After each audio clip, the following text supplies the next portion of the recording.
नमस्कार, मैं मोहम्मद फैसल और आप देख रहे हैं नेशनल दस्तक। देश भर में कोरोना जैसी महामारी लगातार केसेस बढ़ते जा रहे हैं। वहीं दूसरी तरफ जिस तरीके से यूपी से खबरें आ रही हैं वहाँ के लॉ एंड ऑर्डर की, वो काफ़ी चौंकाने वाली है।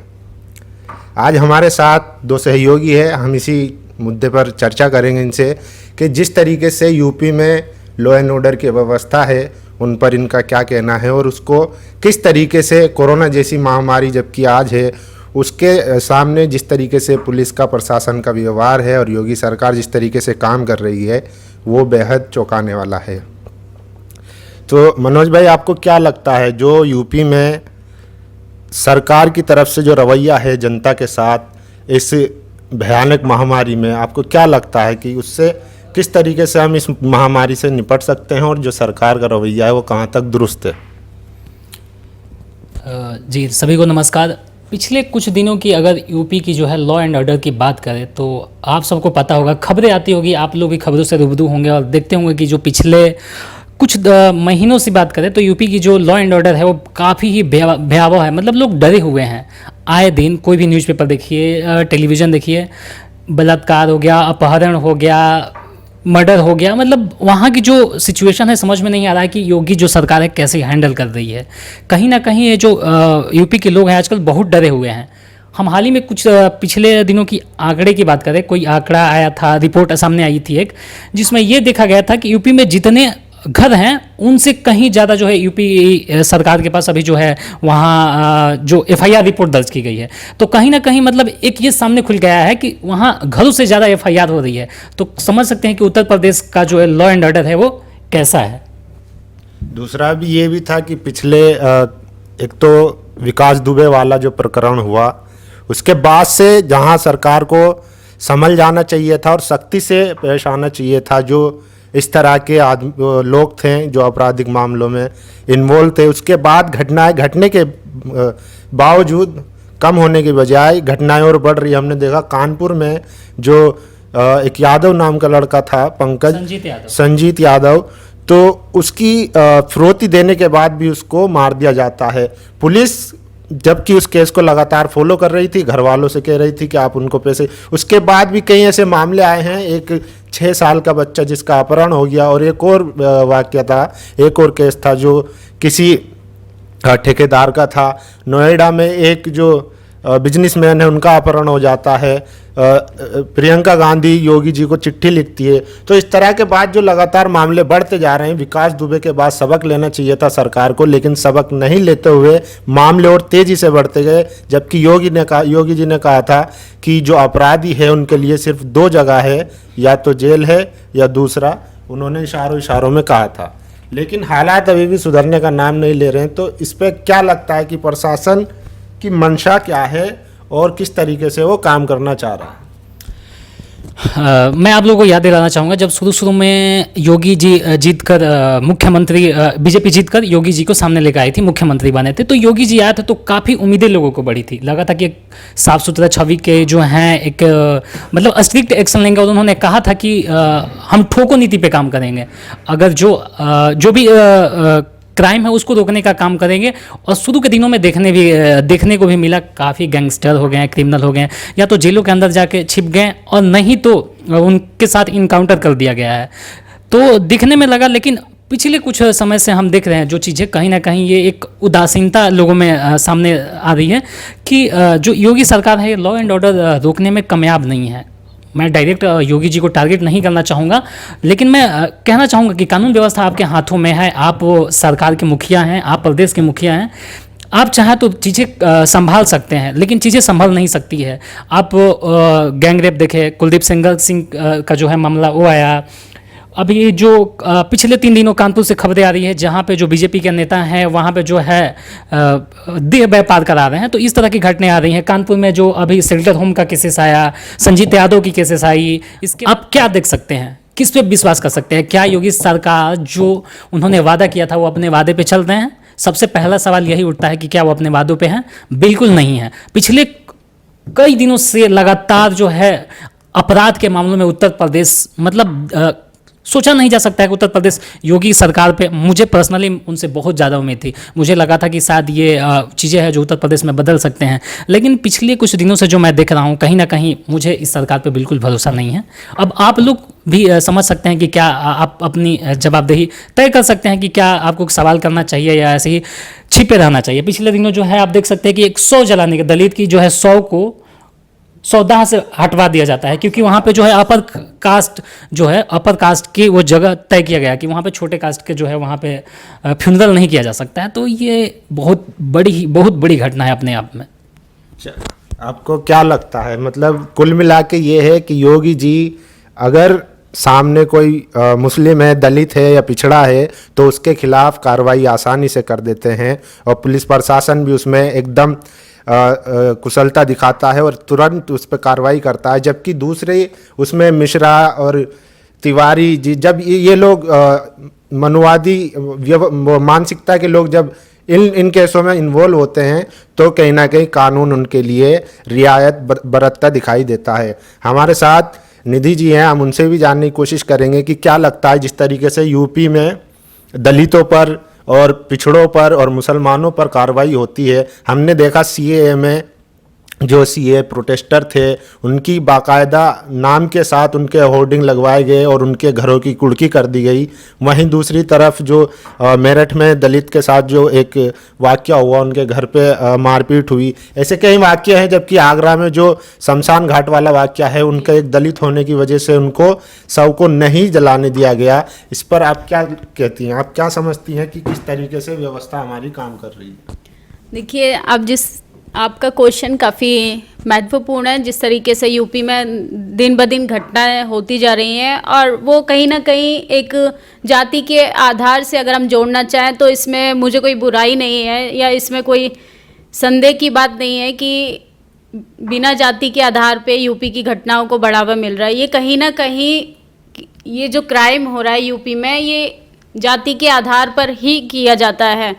जिस तरीके से योगी सरकार ने भारतवर्ष में अगर बात की जाए पिछले पूरे 6 सालों की, जिस तरीके से बीजेपी का एजेंडा है, मैं सीधा यहाँ पे टारगेट करना चाहूँगी बीजेपी के एजेंडे को। जिस तरीके से वो हिंदुत्व प्रशासन व्यवस्था की बात करती है, तो उसमें जो दलितों के लिए उन लोगों ने सीक्वेंस जो बनाया, माइंडसेट जो सेटअप किया है, उसी के आधार पे दिन ब दिन अपराध बढ़ते जा रहे हैं।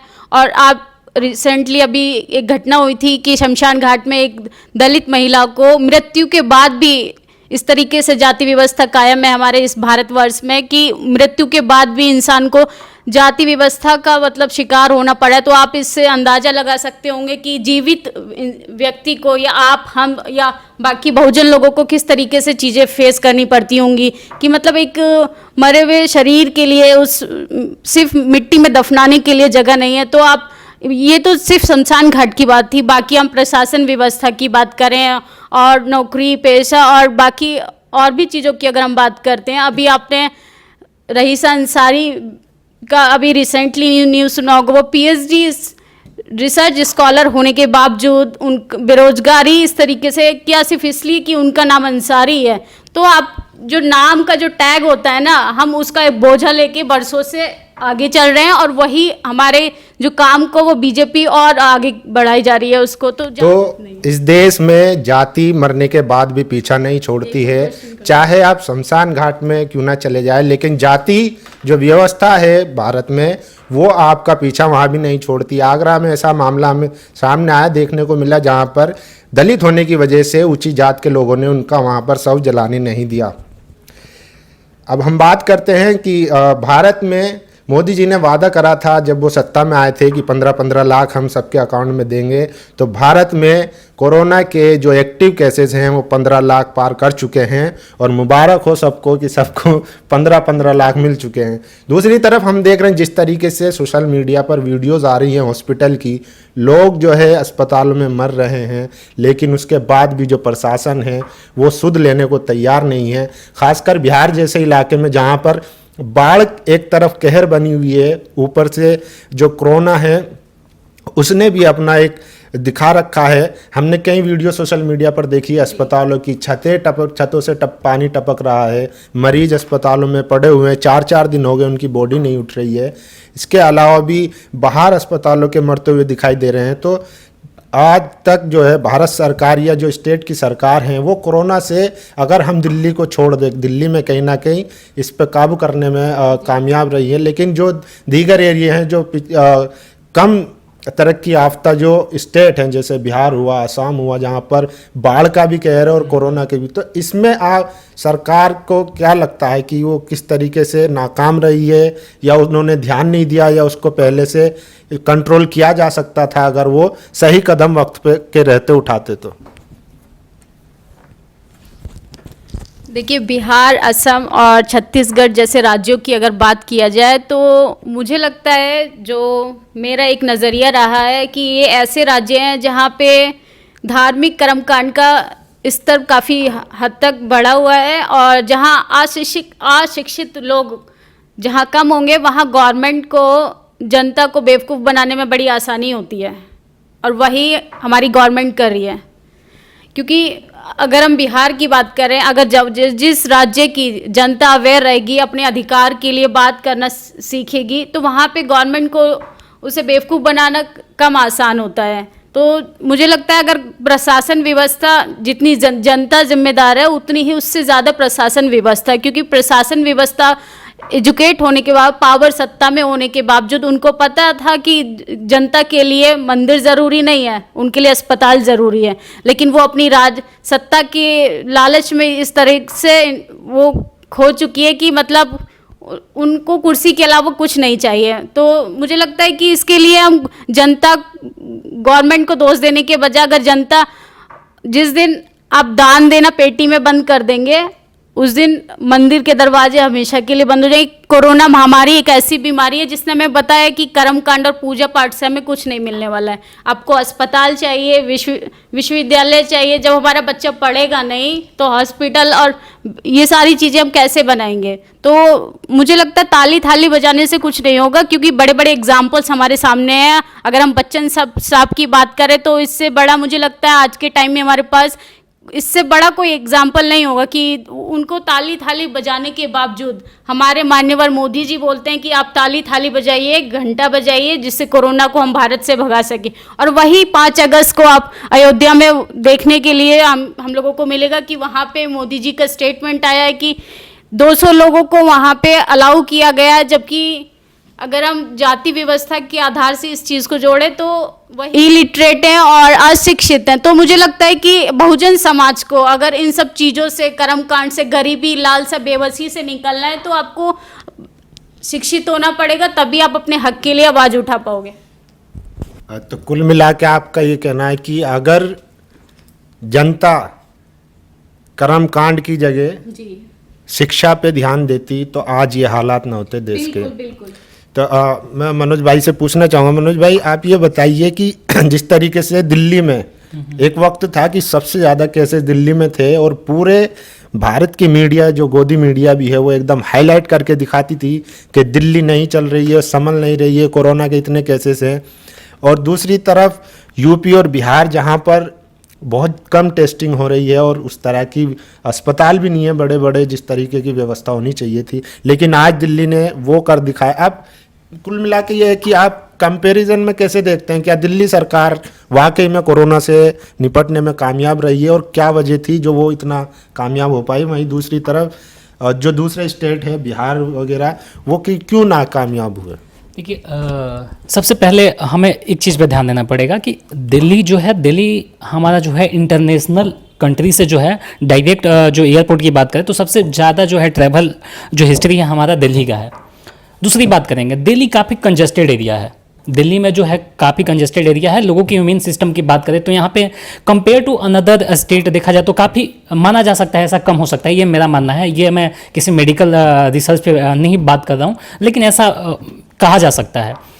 तो इस लिहाज से देखा जाए तो दिल्ली में ज़्यादा ट्रैवल हो इंटरनेशनल, और सबको पता है कि जो ये केसेस है वो बाहर से आए हैं, बाहर कंट्री से आए हैं, तो दिल्ली में ज़्यादा स्प्रेड जल्दी हुआ।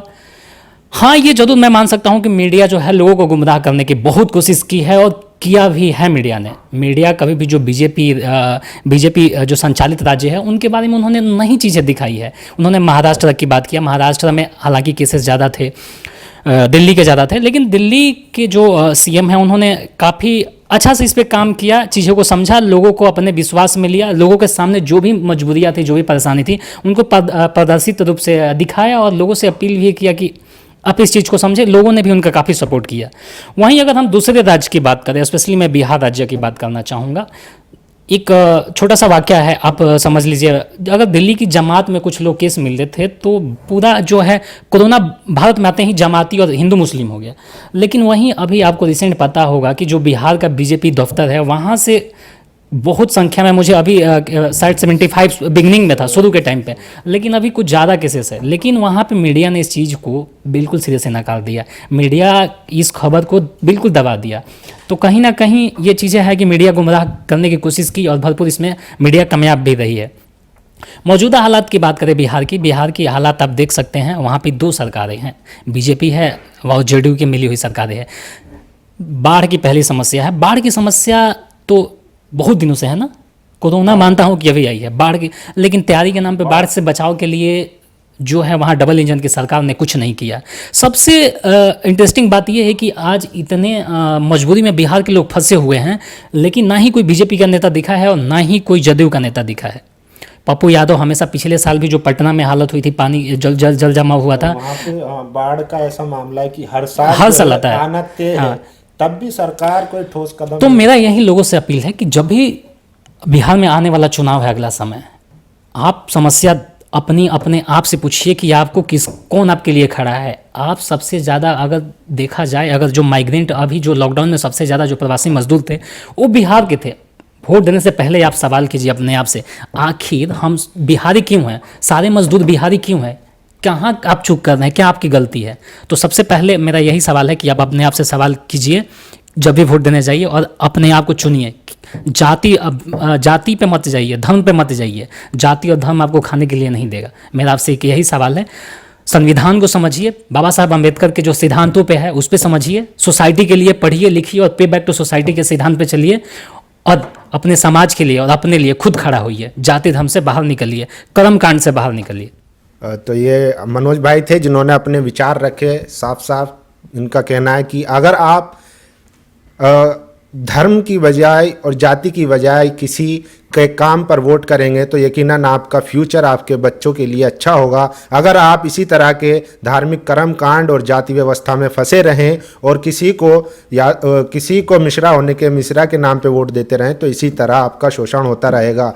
ये भारत की व्यवस्था है और जिस तरीके से यहाँ पर जो पिछड़ा है वो अधिक पिछड़ा होता जा रहा है और जो दलित है उसकी व्यवस्था सुधरने का नाम नहीं ले रही। हालांकि 70 साल आज आज़ादी को हो गए हैं और मुसलमानों की तो हालत आपको पता ही है कि किस तरीके से उनको 2M दर्जे का नागरिक बना दिया गया है। तो ये सारी समस्या है भारत में जिससे निपटने की ज़रूरत है और ये जब ही मुमकिन हो सकता है जब SC ST OBC माइनॉरिटी साथ मिलकर काम करे और किसी जाति व्यवस्था के नाम पर धर्म के नाम पर वोट ना कर अपनी सोच समझ से जो काम करता हो असल में उसके लिए वोट करें। असल में तभी हम सच्चा भारत और श्रेष्ठ भारत बना सकते हैं। बाकी जुमलों से तो कुछ भी जुमले तो दे सकते हैं लेकिन हकीकत में उसका इम्प्लीकेशन नहीं हो सकता। जब तक हम अपने आप को मजबूत नहीं करेंगे और जब तक भारत का हर एक नागरिक सशक्त नहीं बनेगा तब तक कोई भी कंट्री या कोई भी देश सशक्त नहीं बन सकता। तो ये हमारे आज के विचार थे और आपको ये विचार कैसे लगे अपनी राय जरूर दें और ऐसी तमाम खबरों को और इस तरह के तमाम प्रोग्राम को देखने के लिए देखते रहिए नेशनल दस्तक। नेशनल दस्तक की आपसे गुजारिश है कि अगर इसको बचाना चाहते हैं तो नेशनल दस्तक को सब्सक्राइब करने के लिए रेड कलर के सब्सक्राइब बटन को दबाएं, फिर बेल आइकन की घंटी दबाएं। नेशनल दस्तक को बचाने के लिए बहुत जरूरी है कि हर खबर को शेयर करें, लाइक करें, कमेंट जरूर करें।